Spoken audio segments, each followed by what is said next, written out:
Hi, welcome to Yellow Fields. I'm in Pahalgam in Kashmir, and as you can see, ये JCB है। it's snowing so badly for the last 2 days. ये है JCB और JCB का सही काम यहाँ पे आ रहा है सफाई के उसमें. I've come with my friends here for shoot, लेकिन shoot तो possible है ही नहीं क्योंकि एक जगह से दूसरे जगह जाना nearly impossible है. सारी जगह बर्फ़ जमी है and this is how they clean this no.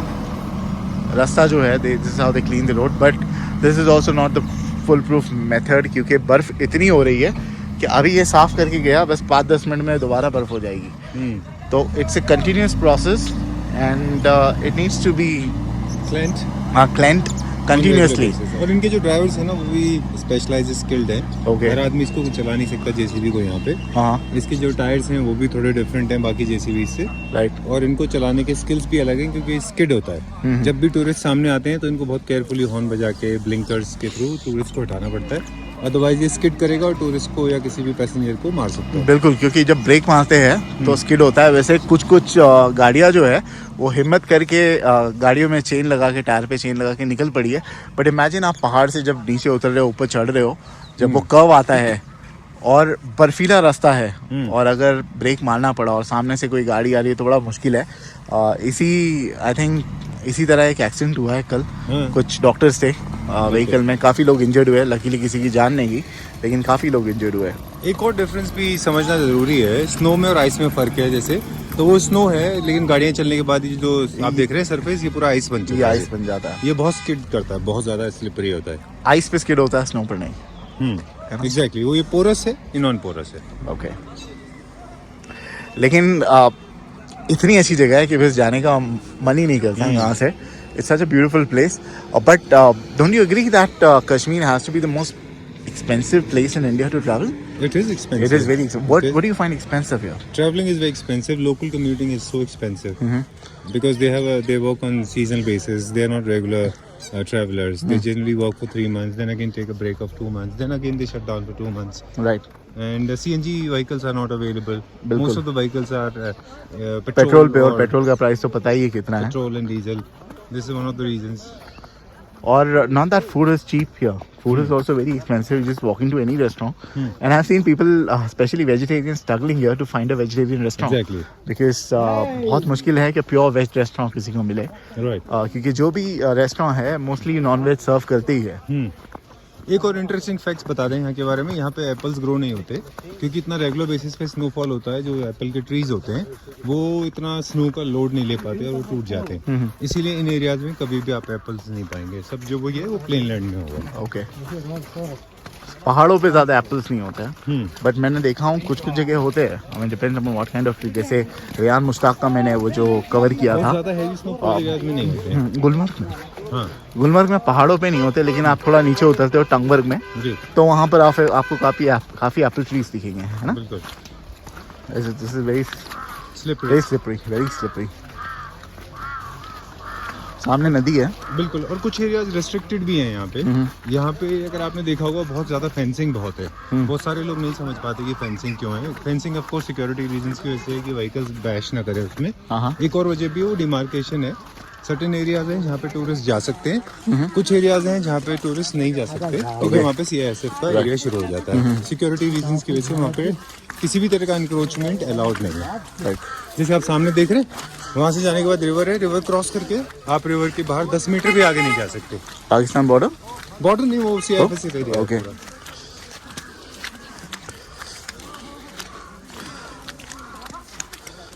River है कि फ्रोजन है? अभी है रिवर, हाफ फ्रोजन है और हाफ फ्लोइंग है.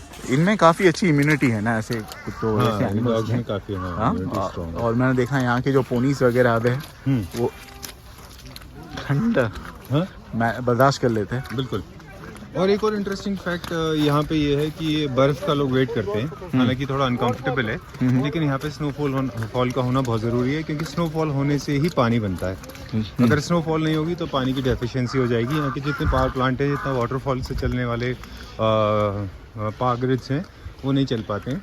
दूसरा रिवर्स का फ्लो कम हो जाता है. इंडिया के बाकी पार्ट्स में भी पानी बिल्कुल. आई मीन इंडिया के काफ़ी पार्ट्स में जो पानी जाता है वो यहीं के पहाड़ों से जाता है, हिमालयन से। बिल्कुल। तो इसीलिए India takes these mountains and this area so seriously. This area is, I mean, of course it is disputed, but people fight for this area is because ये बहुत productive है, and this gives life to the rest of India. Correct. ठीक है। यहाँ पे main rivers जो हैं 4-5 reverse, वो आगे जाके सब झेलम में मिल जाती हैं। तो वो पूरा पानी का फ्लो है, फिर आगे वो पाकिस्तान की तरफ चला जाता है। और कुछ पानी ऐसा है जो गंगा की तरफ जाता है। अच्छा, ऐसे गंगा निकलती है उत्तराखंड से, राइट, गंगोत्री।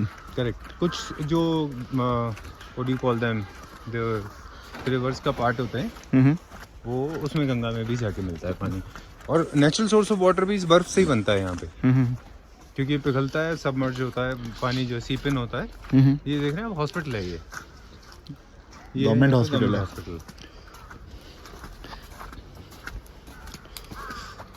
ये देख रहे हैं आप ऊपर, कितनी खूबसूरत तरीके से नेचर ने एक शीट क्रिएट कर दी है ना। कोई इंसान भी इस तरह से क्रिएट नहीं कर सकता। बट ऐसे जो स्लाइड जो डायगोनल शेप में होते हैं, ओरिगामी स्टाइल के, उनमें प्रॉब्लम नहीं होती है, क्योंकि बर्फ ऑटोमेटिकली स्लिप होके नीचे आते हैं। Exactly. लेकिन जो फ्लैट रूफ्स है, उनको तो ऊपर क्लीन करना नहीं, देखा मैंने वहाँ पर काफी लोग क्लीन कर रहे हैं। फ्लैट नहीं है वो भी, फ्लैट नहीं है, वो भी हल्के है, इतने स्लैंटेड नहीं है। हाँ। बर्फ काफी जमा होता है। मैंने किसी का इंटरव्यू लिया था, उन्होंने कहा कि भाई ऐसा होता है कि धंस जाती है एग्जैक्टली इतने बर्फ के वजन से, इसीलिए। और आप देखें जहाँ पे भी इनका स्लैंट खत्म होगा, वहाँ पे नीचे कोई भी इम्पोर्टेंट ऑब्जेक्ट नहीं रखते, क्योंकि इसके डोके नीचे आएगा। नदी के दर्शन हो गए यहाँ से कि नहीं? नदी मुश्किल है, सामने वो है यहाँ से। Let's see again. एक कहावत है ना कि भाई बर्फ के रास्ते पे अगर आप चलो तो या तो छड़ी लेके चलो, या तो उन्हीं रास्ते पे चलो जहाँ पर पाथ बने हुए हैं, कोई जा चुका है पहले। पानी बहुत है नीचे। ये देखो, ये इस तरह के स्ट्रक्चर बनते हैं यहाँ पे। ये ओके, अच्छा, ये कंस्ट्रक्शन चालू है। ऊपर छत देखो इसकी, पूरे वुड का इस्तेमाल करते हैं लाइट वेटेड होने की वजह से। ऊपर टीन शेड लगाते हैं और पूरा स्लांट होता है ऑलमोस्ट 45 डिग्री, ताकि बर्फ जो है वो ज़्यादा देर तक स्टे ना कर सके। आगे में जाए।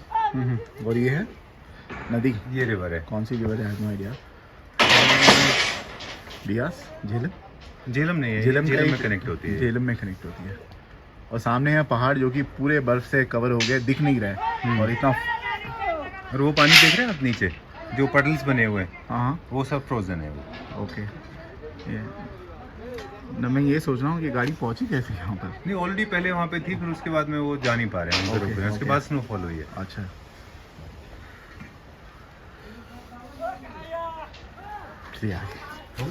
आगे आगे चलते हैं। कौन सा वाला? वो जो रिवर क्रॉस करने के बाद में वो जो ग्रीन कलर का जो बॉर्डर है, हाँ, वो CISF एरिया है। वहाँ से रेस्ट्रिक्टेड एंट्री है, वहाँ से अंदर नहीं जा सकते हैं। ओके।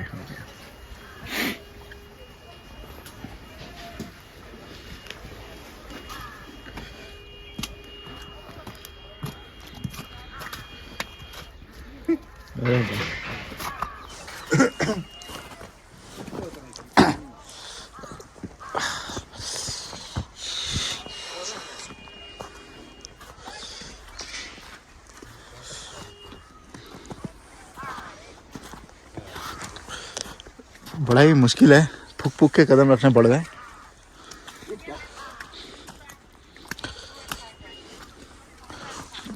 उन लोगों को काफ़ी प्रॉब्लम हो जाती होगी ना, जिनकी फ्लाइट हो।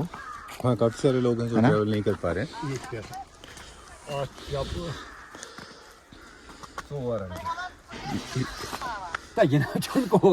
ये देख पा रहे हैं कि कितने फिट है। अच्छा, कितनी कर रहे हैं वो? एक बिल्लस।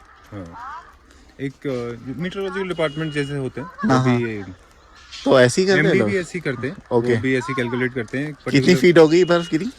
1.5 फीट गिरी तो होगी 1.5 फीट, लेकिन जमा होती है ना फिर कम। बाकी सब बाकी गिर भी जाती है। 1.5 फीट बर्फ गिरी है अभी 10 इंच के करीब। ओके। ऐसे में आप एम्बुलेंस कैसे निकालते हैं जब इतनी बर्फ हो जाती है और कोई इमरजेंसी हो तो?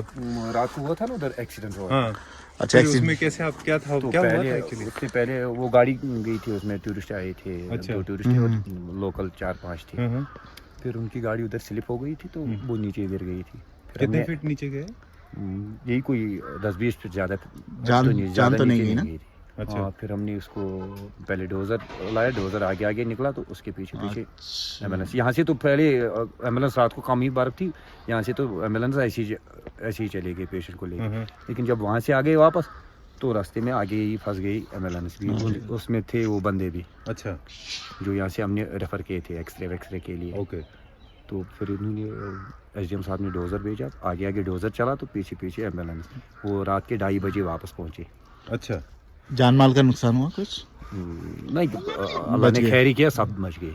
दो सवाल मैं आपसे पूछना चाह रहा था। एक तो जितने भी प्राइमरी हेल्थ सेंटर्स हैं, यहाँ के प्राइमरी हेल्थ सेंटर हैं, इसमें हमारे पास फैसिलिटी में क्या क्या है? जैसे पैथोलॉजी है, हमारे पास रेडियो डिपार्टमेंट है यहाँ पे, यहाँ पे जितने एक्सरे, सोनोग्राफी, अल्ट्रासाउंड, एक्सरे ये सब होता है यहाँ ये पे, सब होता है ना? हाँ। और जब बर्फ़ पड़ जाती है, दूसरा सवाल ये था, जब इतनी बर्फ़ पड़ जाती है और आपको इमरजेंसी कॉल आती है और आपको एम्बुलेंस भेजना होता है, तो आपके लिए थोड़ा मुश्किल होता होगा ना ये? इस तरह तो मुश्किल होता है, लेकिन अब जाना तो उधर पड़ता है। जी। तो हम SDM साहब को फ़ोन करते हैं, वो हमें डोज़र भेजते हैं वहाँ से। तो आगे आगे डोज़र चला जाता है तो पीछे पीछे हमारी एम्बुलेंस चली जाती है। अच्छा, किस जितना तरह के हो केसेस के आपको ज़्यादा केसेस आते हैं यहाँ पे? मेडिकल इश्यूज कौन कौन से लोगों को ज़्यादा? ज़्यादा फाल पेशेंट आते हैं। अच्छा। टूरिस्टों के लिए यही होता है, जैसे कि आज लोगों के घरों पे बर्फ़ जमा हो गई है, हाँ। तो वहाँ से कोई बर्फ़ नीचे उतारने के लिए चढ़ता है तो वो वहाँ से गिर जाता है। अच्छा। यहाँ आप जैसे आप लोग टूरिस्ट आए हो यहाँ पे, तो आपको शौक होता है हम घुड़सवारी करेंगे, घोड़ा फिसल जाता है हाँ। तो उससे किसी का पैर टूट जाता है, किसी का कुछ और टूट जाता है। फाल पेशेंट इसमें फॉल केसेस बहुत फाल आते केसेस हैं। ज़्यादा आते हैं इसमें। और हमारे पास एक्सपर्ट्स कौन कौन से हैं? गायनोकोलॉजिस्ट है, फिजिशियन है, फिजिशियन है, अभी ऑर्थोपेडिक है? तो नहीं, यहाँ पे ऑर्थोपेडिक नहीं है। ऑर्थोपेडिक नहीं है। ऑर्थोपेडिक नहीं है। ये नया ही बन रहा है अभी यहाँ पे हॉस्पिटल, तो वो SDH बनेगा। ये पुराना हॉस्पिटल है, ये था पहले AD, अब इसको सब डिस्ट्रिक्ट बनाए। जी जी। ठीक। तो उस समय हर कोई यहाँ पे अवेलेबल रहेगा। चलिए चलिए बहुत बहुत शुक्रिया। बहुत शुक्रिया, जज़ाकल्लाह। चाय पी लीजिए। नहीं, फिर आएंगे। कहाँ से सर? हम लोग बॉम्बे से। मुंबई से? जी। ठीक, अच्छा, रिकॉर्डिंग भी क्या चल रही है? हाँ, ब्लॉग करते हैं। जज़ाकल्लाह। शुक्रिया। चाय पियो।